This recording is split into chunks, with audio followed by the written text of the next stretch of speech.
اس نے مجھے ایسا واقعہ سنایا جو ان باتوں سے تعلق رکھتا ہے جو میں تمہیں دجال کے بارے میں بتایا کرتا ہوں۔ اس نے مجھے بتایا کہ وہ لخم اور جزام قبیلہ کے 30 آدمیوں کے ہمراہ ایک بحری جہاز میں سمندر کے سفر پر روانہ ہوئے۔ سمندر کی لہریں مہینہ بھر انہیں ادھر ادھر دھکیلتی رہیں، یہاں تک کہ وہ ایک جزیرے میں پہنچ گئے۔ اس وقت سورج غروب ہو رہا تھا۔ وہ ایک چھوٹی کشتی میں بیٹھ کر جزیرے میں داخل ہوئے۔ جب وہ جزیرے میں داخل ہوئے تو ان کو جانور ملا جس کے جسم پر بہت سے بال تھے۔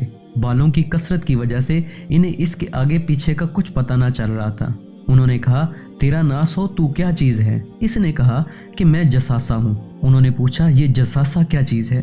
اس نے کہا، اے لوگو، خانقاہ میں موجود اس آدمی کی طرف جاؤ، وہ تمہاری خبریں سننے کا بڑے تجسس سے انتظار کر رہا ہے۔ بیان کرنے والا بتاتا ہے کہ جب اس نے آدمی کا ہم سے ذکر کیا تو ہمیں خوف لاحق ہوا کہ یہ جانور شیطان نہ ہو۔ پھر ہم تیزی سے چلے اور خانقاہ میں داخل ہو گئے۔ وہاں ہم نے بھاری بھرکم قد کاٹ کا ایک آدمی دیکھا جس کے گھٹنوں سے ٹخنوں تک بندھی ایک لوہے کی زنجیر تھی اور اس کے ہاتھ اس کی گردن کے ساتھ بندھے ہوئے تھے۔ ہم نے پوچھا، تیرا ناس ہو، تو کیا چیز ہے؟ اس نے کہا، میرا پتہ تمہیں جلد چل جائے گا، یہ بتاؤ کہ تم کون ہو؟ ہم نے کہا کہ ہم عرب سے آئے ہیں۔ ہم جہاز میں سوار ہوئے، سمندر میں طوفان آ گیا، مہینہ بھر لہریں ہمیں دھکیلتی رہیں، یہاں تک کہ اس جزیرے کے کنارے لے آئے۔ ہم کشتی میں بیٹھ کر جزیرے میں داخل ہوئے۔ یہاں ہمیں ایک جانور ملا جس کے بدن پر بہت بال تھے۔ بالوں کی کثرت کی وجہ سے اس کے آگے پیچھے کا کچھ پتہ نہیں چل رہا تھا۔ ہم نے اس سے پوچھا، تیرا ناس ہو، تو کیا چیز ہے؟ اس نے کہا، میں جساسہ ہوں۔ ہم نے پوچھا، یہ جساسہ کیا چیز ہے؟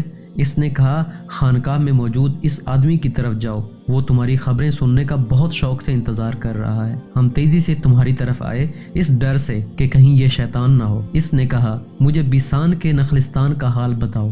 ہم نے کہا کہ اس نخلستان کے بارے میں کون سی بات پوچھنا چاہتے ہو؟ اس نے کہا، میں جاننا چاہتا ہوں کہ کیا اس کے درختوں پر پھل آتے ہیں یا نہیں۔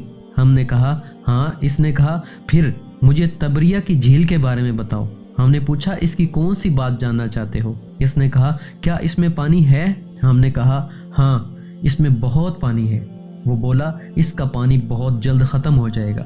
پھر اس نے کہا، مجھے زغر کے چشمہ کے بارے میں بتاؤ۔ ہم نے پوچھا، کون سی بات معلوم کرنا چاہتے ہو؟ زنجیر میں جکڑے آدمی نے کہا، کیا چشمہ میں پانی ہے اور لوگ اس پانی سے کھیتوں کو سیراب کرتے ہیں؟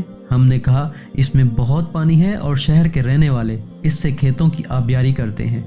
پھر اس نے پوچھا، مجھے نبی امی صلی اللہ علیہ وآلہ وسلم کے بارے میں بتاؤ، اس نے کیا کیا ہے؟ ہم نے کہا، وہ مکہ سے نکل کر یثرب یعنی مدینہ میں آ گئے ہیں۔ اس نے پوچھا، کیا عربوں نے اس کے ساتھ جنگ کی ہے؟ ہم نے کہا، ہاں۔ اس نے پوچھا، اس نے ان کے ساتھ کیا کیا؟ ہم نے بتایا کہ وہ ارد گرد کے عربوں پر غالب آ چکے ہیں اور انہوں نے ان کی اطاعت قبول کر لی ہے۔ اس پر اس نے کہا، کیا واقعی ایسا ہو چکا ہے؟ ہم نے کہا، ہاں۔ اس پر اس نے کہا، ان کے لیے یہی بہتر ہے کہ وہ اس کی اطاعت قبول کر لیں۔ اب میں تمہیں اپنے بارے میں بتاتا ہوں۔ میں دجال ہوں، مجھے عنقریب خروج کی اجازت مل جائے گی۔ یہ واقعہ صحیح مسلم حدیث نمبر 7208 میں ہے، جس کی روایت فاطمہ بنت قیس رضی اللہ تعالی عنہا کرتی ہیں۔ اس حدیث شریف سے اتنا معلوم ہو گیا ہے کہ دجال کسی اور سیارے میں نہیں، نہ ماوراء الارض کسی طبقے میں ہے، نہ لاہوت لا مکان میں ہے، وہ اسی زمین پر کسی جزیرے میں مقید ہے۔